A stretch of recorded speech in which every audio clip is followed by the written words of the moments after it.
Amigos, continuamos con el poder de la tarde los lunes en este fascinante mundo de la agropecuaria, en este programa a la vez todos los lunes.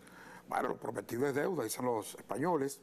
Aquí tenemos nuestro próximo invitado, Carlos Columna. Buenas tardes.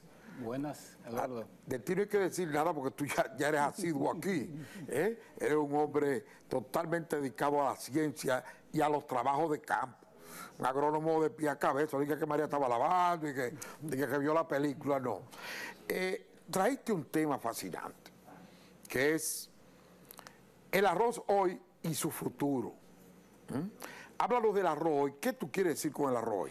Sí, pero antes que nada, el 14 de este mes, el 14 de abril, fue el cumpleaños de CIE, que en paz descanse, pero para nosotros siempre está vivo. ¿Quién fue CIE? El doctor CIE, Jinty CIE Su, el padre del arroz dominicano, una persona que hizo innumerables aportes, no solamente al cultivo del arroz. Ahí lo tenemos en pantalla, ese es con su cédula, sí, que le indica que es dominicano. Que es dominicano. Oye, si ese se sentía más dominicano que cualquier dominicano y sufría por las cosas del país, como uno no se lo imagina. Y él nació en Taiwán, pero su sentimiento, su corazón siempre fue dominicano. ¿Cuándo estuvo aquí CIE? Le he oído mencionar mucho. ¿Y cuántas variedades de arroz mejoró o creó? La labor principal de CIE fue llevar el rendimiento de un saco y pico a 3,5, 4 sacos, cuando empezó el programa. Y que se hablaba de saco. Sí. Sí, un saco son aproximadamente 100, 105 kilos por saco, sí. El saco normal. Una fanega, que es un tema que mucha gente pregunta, son 120 kilos en la actualidad, más el porcentaje de humedad y el porcentaje de impurezas. Por ejemplo, si son 120 kilos, si tiene 3 de impureza, ya serían 123, y si tiene 10 encima del 14, o sea 24% de humedad, estaríamos hablando ya de 127. Eso no es la tara, la famosa tara. Sí, digo de 137. Esa tara ha traído mucha controversia y desconocimiento de la ciudadanía. ¿Tú podrías explicar un chingo qué es la tara? Sí, es una penalidad que le ponen al arroz. Y la penalidad se debe a que si tiene mayor humedad hay que secarlo. ¿Pero hay un aparato que la mida? Sí, claro. Porque hay diquelogímetros. No, antes se hacía así. Antes se hacía así, pero hace tiempo que se está haciendo en laboratorio. Ahora hay un tema adicional. ¿Qué calidad yo llevo? Porque no solamente la humedad y las impurezas, también la calidad del arroz. Si rompe mucho. Hay una lámina por ahí que yo la pasé, que es la segunda, que habla sobre los porcentajes normales de un arroz. Un arroz tiene un 20% de cascarilla aproximadamente, y tiene un 10% de afrecho. Ahora, el arroz no todo es entero. Se acostumbra a decir que aproximadamente el 85% del arroz es entero, pero hay un 15% del arroz blanco que es partido o fracturado. Puede ser 3/4, que es aproximadamente un 6%, puede ser medio grano, y 1/4 de grano y greña. ¿Ese factor se da por qué? ¿Por la forma de recolectarlo, la variedad o los utensilios? Es un asunto varietal y de manejo. Exactamente. Sí. Si tú lo cosechas, por ejemplo, muy verde, que es lo que hacen muchos productores a veces, quieren cosechar el arroz corriendo, desesperado, ese arroz no rinde en molino. Entonces, el consumidor dominicano lo que consume es arroz entero y una parte de arroz partido, pero si uno ve un picadero, eso da muy mala imagen y pierde el valor. ¿Y cuál es el arroz puntilla? El puntilla, sí, eso es por debajo de 1/4 de grano. El arroz que se parte por debajo de 1/4 de grano. Eso es por las mismas razones que estás explicando. Sí, a veces los de vivo lo chupan y lo parten mucho. Si yo no ajusto los rolos para pulir el arroz, también tengo problemas cuando lo estoy descascarando. La industria es responsable de preservar la calidad que viene del campo. Y aquí la industria ha avanzado muchísimo. Aquí nosotros tenemos de los mejores equipos.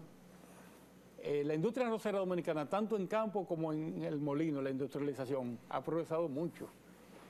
No es como la gente cree, no, que el sector está atrás, eso es mentira. Nosotros hemos avanzado, lo que pasa es que se nos quiere poner a competir con arroz que viene subsidiado.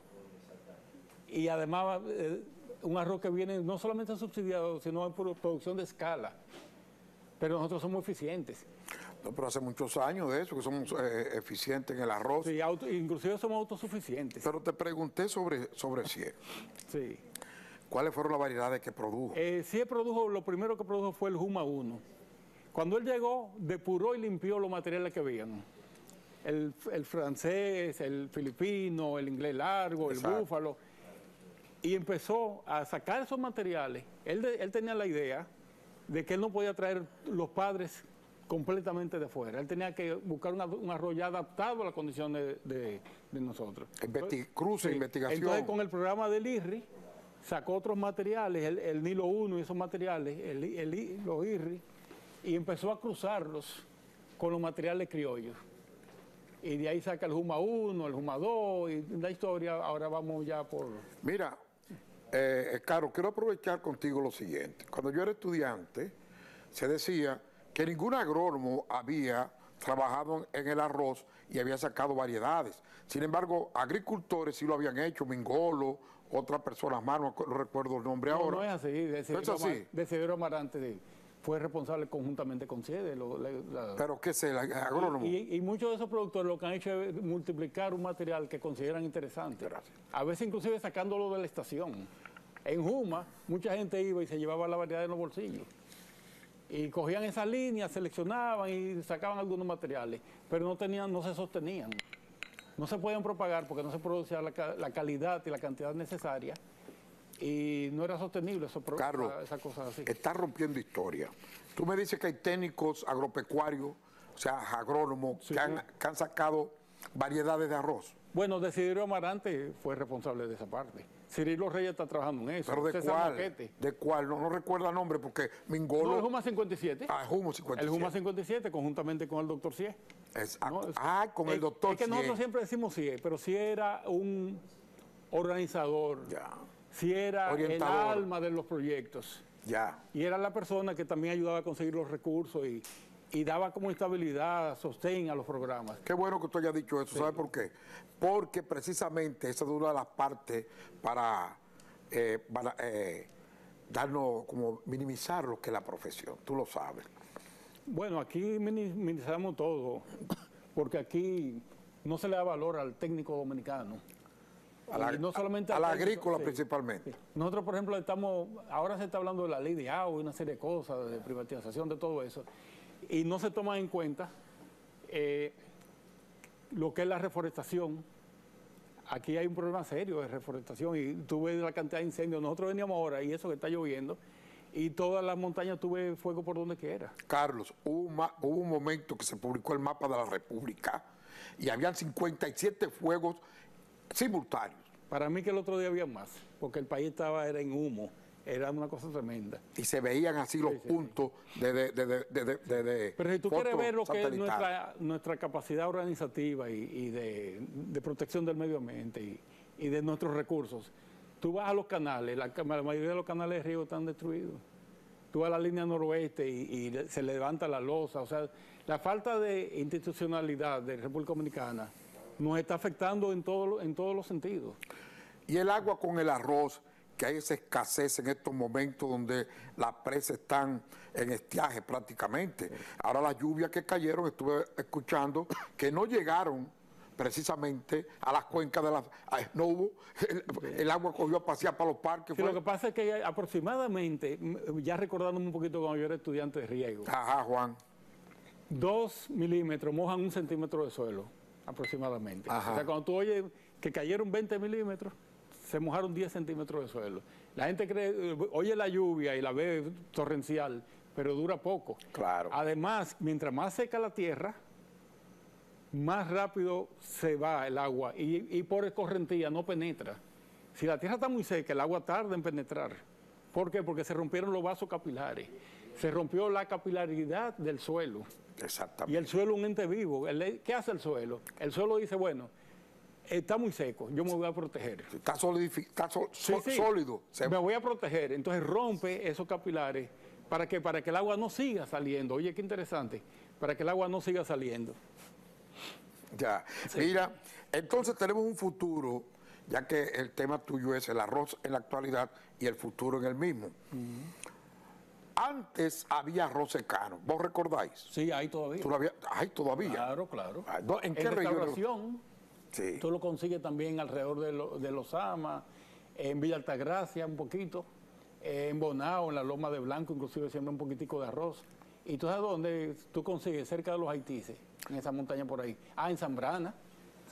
¿Y cuál es la diferencia? En Macorís también aparece cosas. En el sentido organoléptico, de formación, lo que sea, del arroz secano con el arroz bajo riego o arroz de inundación. Son variedades especiales que tienen alta capacidad de soportar esas condiciones. Eso ¿Y por qué no actuamos con esa alta? Y se dan realmente cuando llueve mucho. Lo que pasa es que aquí hemos seleccionado los materiales en base a que siempre tenemos agua. Es un error. Nosotros deberíamos, antes de sembrar, tener un análisis de cuál va a ser el clima. Y en base a eso deberíamos seleccionar los materiales. La variedad. Sí, porque te voy a decir una cosa, esos materiales de poca agua, vamos a decir así, de poca agua o de secano, cuando le llueve mucho es un problema. No le gusta. Ajá, Juan. Pero ven acá, decía Andrés Bleber, el profesor Andrés Bleber, que al arroz le gustaba la frente al sol y los pies en el agua. Que no lloviera, que el agua viniera por debajo. ¿Por qué el arroz se da tan bueno, excelente en Perú? Porque es una zona que no llueve y el agua viene fresca, de mucha calidad. Suelo de mucha calidad y agua de mucha calidad, pero no le llueve arriba. Porque se enferma, el arroz se enferma cuando le llueve, también le caen hongos. Le da gripe. Le da gripe. Sí. Mira, Jorge, Carlos, el futuro del arroz, con eso que se está tronando del Derek Kafta, hablaste una vez someramente sobre ello, aterrízanos, sí. Explícanos, el arroz va a seguir. Claro que va a seguir. Ahora, nosotros tenemos que sentarnos en una mesa y analizar dónde se puede seguir produciendo arroz. Porque el problema del arroz no es cosecharlo, no es producirlo, es que sea rentable. Claro. Entonces, nosotros, ¿dónde podemos conseguir mejor rentabilidad? En los suelos aptos para la producción, en las zonas aptas. Por ejemplo, ahora mismo, pensar en arroz en San Juan de la Maguana, por ejemplo, es difícil. No hay agua. No. Entonces, tú tienes que ver, tú te recuerdas la ley del mínimo cuando estudiamos. Bueno, la ley del mínimo dice que hay un factor que te va a limitar la producción o una conjugación de factores que pueden estar interrelacionados que te van a limitar la producción. Entonces, tú no tienes agua, no puede sembrar. Y además, cada zona debería tener su época de siembra. Cabuya, por ejemplo, en La Vega, si tú siembras muy tarde, ya no hay agua. Tú tienes que aprovechar la lluvia para preparar la tierra. No es lo mismo tú preparar una tierra seca que una tierra húmeda. Y nosotros tenemos que hacer muchos ajustes en el riego también. Aquí se desperdicia mucha agua, pero no solo en el arroz, no, en todo.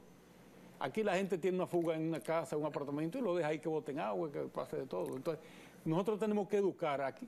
Yo no recuerdo que cuando yo era niño, yo recuerdo que se lanzaban campañas de malaria, de preservar el agua, de los recursos. Mucho DDT. Sí, como decía nuestro invitado Jorge, los muchachos se llevaban a los talleres. Ahora se le dice que no pueden trabajar, que no pueden hacer esto, no pueden hacer lo otro. Señores, es un disparate. Si un niño no se forma en el trabajo, ¿dónde se va a formar? ¿En la vagabundería en la calle? Carlos, no puede. Vamos a adentrarnos en lo que te pregunté, porque el Derek Kafta amenaza, según yo creo, con que si se trae arroz de Estados Unidos, por ejemplo, producido más barato, en mayor cantidad, pues llega más barato al público. Uno que cueste 20 pesos la libra, otro que cueste 5, ¿a dónde tú te vas? Donde esté más barato. Entonces, ¿cuál va a ser la panacea? No, es que hay algo que hay que definir. Producir el arroz en Estados Unidos no es más barato que aquí. Pero llega más barato al público. No. Explica. Lo subsidian en la exportación. Ajá. Claro. Está bien. Para que llegue más barato aquí. Pero llega. Sí, pero ¿durante qué tiempo? Bueno. Ahí está los Reyes Magos. El asunto es lo siguiente. Hay que buscar la salvedad de que el arroz persiste en República Dominicana con ganancias. Porque si no tiene ganancias, ¿cuál es la...? ¿Cómo se hace? ¿Cuál es la...? Primero, investigación. Sí. Yo pienso que la República Dominicana en investigación y desarrollo estamos muy mal. Muy mal. No se están canalizando los recursos correctamente.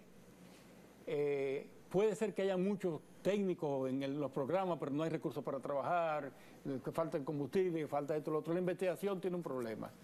Cuando tú inicias una investigación, tú tienes que darle seguimiento. Si tú montas un ensayo o un trabajo y no le das seguimiento, perdiste los recursos. Si tú no tienes la capacidad de evaluar un ensayo, no lo instales. No lo instales. Entonces tú tienes que tener los recursos para evaluarlo y darle seguimiento. Tú tienes además que tener un criterio de qué es lo que estás haciendo. Lo que estábamos hablando ahorita, sequía, materiales para sequía. Condiciones de inundación, materiales para inundación. Arroces para segunda etapa, que dicen, no, que los arroces en segunda etapa, bueno, vamos a buscar los materiales que soporten más las plagas y las enfermedades, que son comunes de los climas húmedos, en que las lluvias hacen que el nitrógeno sea más accesible a la planta. Y entonces tenemos que hacer los ajustes. Se absorbe mejor. Sí, pero Carlos. Pero escúchame, pero queremos fertilizar igual. Tú no puedes fertilizar igual en la primera y en la segunda etapa, porque en la primera etapa tú necesitas más nitrógeno, pero en la segunda etapa necesitas menos, pero necesitas más potasio. Entonces, hay que aprender a manejar esas cosas. Igual que el riego, ¿cómo va a ser que tú estés metiendo agua en una finca y botándola a los canales, al fondo de que tú la estés pasando por la finca? No, cuando tú vas llenando las charcas, tú vas cortando y dejas un puntico, un pelito de agua, como yo le digo, tú dejas una lámina pequeña. Una película de agua que sigue entrando, reponiendo lo que se va consumiendo. Sí. Pero tú no puedes tener un chorro de agua botando. No, porque el suelo se satura y sigue el agua, pasa por encima. Y te erosiona, te desbarata los muros, te acaba con todo. Pero, Carlos, sigo insistiendo, Carlos, eso que tú me estás hablando ahí es la técnica agropecuaria para producir arroz o cualquier producto. Sí, pero que ya que no hay extensión ahora. Antes estaba Senaca. Ya no hay extensión. Antes estaba Senaca, que hacía esa función, ahora ¿dónde está? Ya no hay extensión. Oye, dicen que quieren que seamos competitivos, pero nos crean todas las condiciones para que no lo podamos ser. Si tú tienes un problema en el agua, mira, aquí se acostumbra a hacer la reparación de los canales, ¿tú sabes cuándo? Cuando están rotos. No, en época de seca. Sí. Aquí no se llaman, no, aquí se deja que se rompan. Que se expanda el cemento. Oye, hay una brea, una sustancia que tú la calientas, un sellador, tú la calientas y la pones para tapar los canales. Sí. Porque después que el agua penetra, floja la tierra y la losa se cae. Sí. Tú sabes que los canales se construyen por losas, por secciones, que es como realmente deben llamarse. O encachamiento. Exactamente. Pero tú tienes que dejarle cierta flexibilidad para que si se rompa en un área nada más, si no se te va el canal completo. Entonces aquí dejan que se destruya, porque sale más rentable hacerlo nuevo para un grupito que repararlo. Entonces esas son las cosas que nosotros tenemos que corregir en República Dominicana.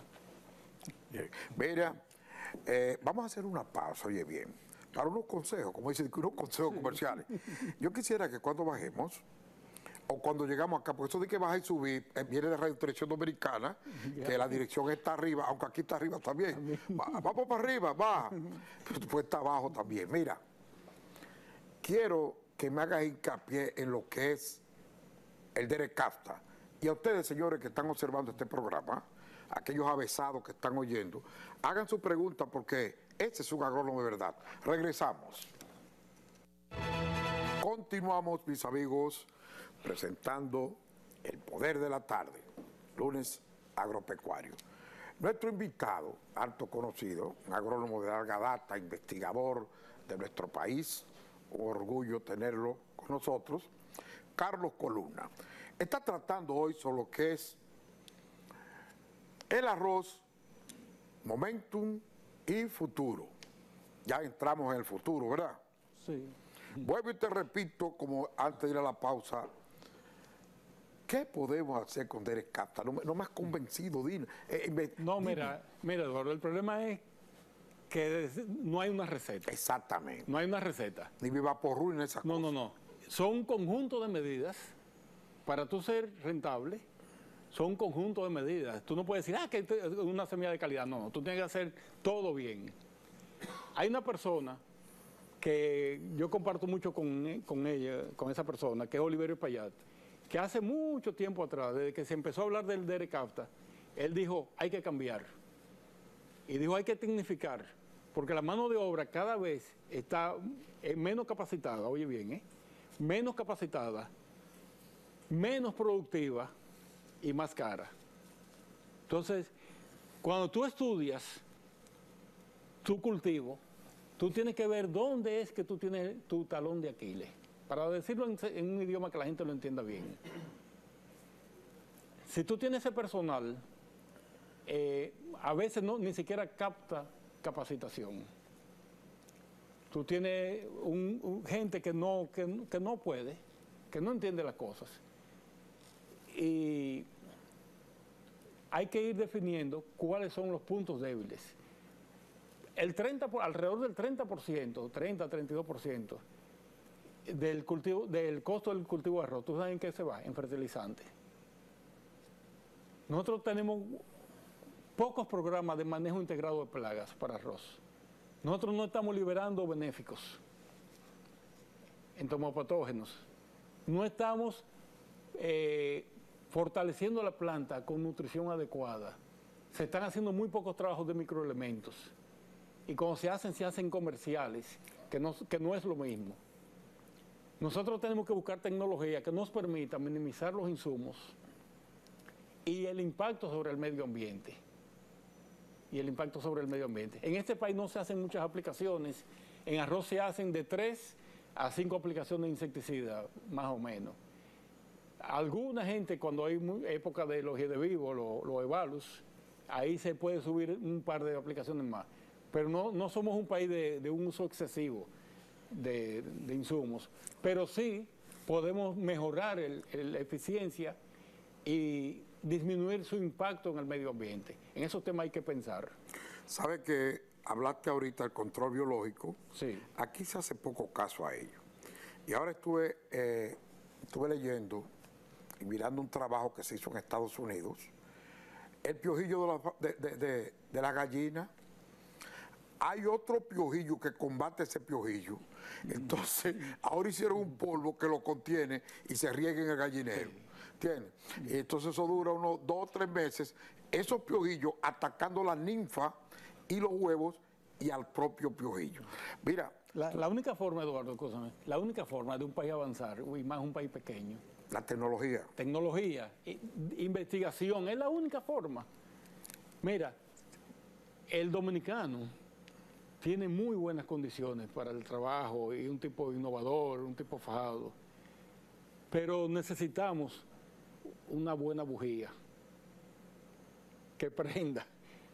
Alguien, un estado, una chispita que conduzca el país, no a que cada 4 años, oye, eso es un país con esa vaina, un país metido todo el tiempo en política, no avanza. Y politizando las instituciones avanzamos menos. Nosotros tenemos que poner la gente más capacitada, los mejores empresarios, a dirigir las instituciones. Pero los técnicos tienen que reunirse con los empresarios. Tienen que hacer planes, tienen que hacer análisis de riesgo, de factibilidad de cultivos. Si vamos a sustituir, por ejemplo, el arroz, o no a sustituirlo, vamos a decir así, a bajar un poco la cantidad para coger las mejores tierras donde sea más rentable. Pero ¿qué vamos a sembrar? Si no hay rentabilidad para el productor, ¿con qué vamos a alternar? ¿Con qué vamos a sustituir? ¿Con qué vamos a hacer una reingeniería, vamos a decir así, agrícola total? No tenemos. Mira, Carlos, precisamente esas informaciones que tú estás dando es la que nos hacen eco de este programa que se pone interesante. De hecho, Jorge Caridad, que habló sobre el ámbar, está aquí en el estudio, déjame oír a Carlos hablar. Y una prueba de ello es una joven que encontré en la feria agropecuaria, manda un saludo a Luisín, dando tonalidad de que siempre observa el programa. Adelante, Cecilia, con ese saludo. Hola, Luis Mejía, soy Ocasio Galán. Veo tu programa Bien. ¿Quién es esa joven, Esa joven, yo la conozco muy bien. La conozco muy bien. Yo no tenía ni idea de que la íbamos a presentar, mandando un saludo, porque ella es asidua oyente y televidente de este programa. Yo quisiera que se pongan los teléfonos a ver si alguien llama y aprovecha ese momento que tú estás aquí y oriente sobre el arroz, porque tú has hecho demasiado trabajo sobre el arroz. A lo mejor yo no tengo el conocimiento de hacerte alguna pregunta que a alguien le interese y le inquiete, pero si algún técnico o agricultor que te esté oyendo pueda ponerlo los teléfonos, por favor. Mira, Eduardo, cuando yo trabajo en fincas, por ejemplo, yo trabajé mucho tiempo y voy todavía a Nicaragua. En fincas, cuando tú tienes producción, tienes que hacer ensayos en la misma finca. Tú tienes que ver cuáles son las variedades que mejor se ajustan a tu finca, tienes que ver el manejo que le vas a dar, la fertilización. Hacer un programa para todo en general es incorrecto. Es incorrecto. Tú tienes que manejar factores diferenciados según cada material que tú vas a usar. Una variedad, por ejemplo, como Juma 57, era muy competitiva con Fimbristili meliacea, el pelo mico. Pero era mal... En español, ¿viste? El pelo mico, lo que lo pelo es mico, Carlos. Sí, pero ¿qué sucede?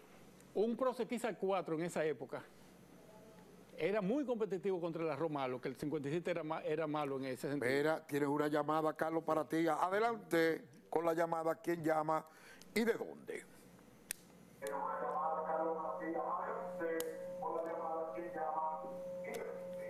Sí, ¿quién llama, por favor? Sí, se llama Carlos Domínguez, de la línea Noroeste. Adelante. Para preguntarle por qué aquí no se usa el riego por goteo para el arroz. Gracias por la llamada. Adelante, sí, Carlos. Es un asunto de costo, más que nada. Se han hecho ensayos en Europa, en otros países, pero en cultivos intensivos, meter ese tipo de tecnología no es tan fácil. También nuestras fincas son pequeñas. Aquí el productor más grande no llega a 1000 hectáreas. Y 1000 hectáreas en otro país es un parcelero. Entonces, no es tan fácil poner esa tecnología. Eso necesita bombeo, necesita tubería, necesita laterales. Personal de atención. Personal de atención. A veces la gente no está capacitada. Yo recuerdo que en la Cruz de Manzanillo se instaló un sistema de riego por goteo. Me parece que fue la gente de Cur Caribe que lo instaló. Sí. ¿Y qué sucede? Mi amigo Radamés. Sí, no, mi hermano Radamés. Sí, ¿qué sucede? Que después viene un tipo con un machete o una azada y desbaratan los sistemas, lo rompen. ¿Por qué? Porque no saben. Ya hace falta cultura. Todo debe ser integrado. Si tú pones riego por goteo, tú tienes que tener un buen control de maleza. Y tiene que saber que hay cultivos que soportan esa inversión, hay otros que no. En el arroz, a mi entender, en nuestras condiciones no es rentable. No es rentable. Pero satisfecho la persona que preguntó, cualquier otro que sea. Pero podría hacerse. O sea, no, bueno. De hecho, hay mucha gente que ha hecho cositas así, pero una tarea, 5 tareas, 10 tareas. Pero cuando tú me dices, voy a poner 2 millones de tareas en el riego por goteo, óyeme, la inversión no es pequeña. Bueno, pero eso es parte precisamente del rejuego de lo que es la agropecuaria. El intentar, el invertir y tratar, como tú has dicho, poniéndolo ya a una simpleza, tener rentabilidad. Sí. Ahora, el riego entrecortado, que tú vas manejando el agua en las charcas, el riego que tú no estás inundando constantemente, eso sí hay que implementarlo aquí. Es una forma de economizar agua. Y no se podría implementar, Carlos, ahora que tú dices eso. Tú sabes que en los países asiáticos tuvo un agricultor o campesino, pero tú lo ves vestido y son personas que parecen científicas. Hay el riego computarizado. Sí, claro. Pero computarizado para pagar, Tiene una cometida. Sí. Este vez le tocó tanto de agua para evitar eso que sucede aquí. Esos desperdicios y bueno, cuando yo trabajaba en el IDRI, recuerdo que había mucho mucha contienda en el que sembraba habichuela, por ejemplo, o el que sembraba otro rubro que necesitaban más agua, eran unos pleitos porque, y algunos que se prohíbe el arroz en ciertos lugares, precisamente para evitar la competencia con ese líquido. Pero el arroz consume mucha agua, pero la minería consume mucha agua y nadie dice nada. ¿La qué? La minería. Ah, pero papá. Espérate, y la minería contamina las aguas. Sin embargo, no se habla de la minería. Y no solo eso, sino que esas aguas cuando van abajo, muchas veces no son aptas ni siquiera para la agricultura. Aparecen los peces en las orillas. ¿Y qué fue lo que pasó? Ajá, y no se sabe. Y que le echaron guanibré. Y en la presa, desastre ecológico. El país tiene que sincerizarse. ¿Hacia dónde que queremos ir? Correcto. ¿Vamos a hacer minería? Bueno, entonces hay un problema. Tú tienes que pensar en la distribución de la riqueza. Este es un país en que la sociedad es muy vertical. Las clases sociales aquí son verticales. ¿Qué significa verticales? Que hay gente muy arriba y gente muy abajo. Hay que hacer un poquito más, hay que repartir un poquito mejor. La sociedad tiene que ser más horizontal. Hay que esperar el Día de Reyes, Carlos. Sí, inclusive con los trabajadores en la finca. Tú tienes que pensar, cuando tú mandas a un trabajador a hacer una labor o algo, tú tienes que pensar también en su salud, en su bienestar. Pagarle justo, pero también que tenga buenas condiciones de trabajo. Está hablando el técnico socialista. No, socialista no. Tú sabes que yo soy procapitalista. Sí, en producción pero, procapitalista, 100%. Ese socialismo no es de comunismo, socialista. Sí. La integración y el bienestar para los demás. Lo que pasa es que decía Lenin oye. que era el trabajo capitalista con la distribución socialista. Acaba de hacer su entrada al estudio el dueño de este programa, Luisín Mejía. Enfoqueos, que él me hace eso mismo a mí, enfocaos a Luisín Mejía, que acaba de entrar. Y tenemos una llamada acá para el señor Carlos. Adelante con la llamada.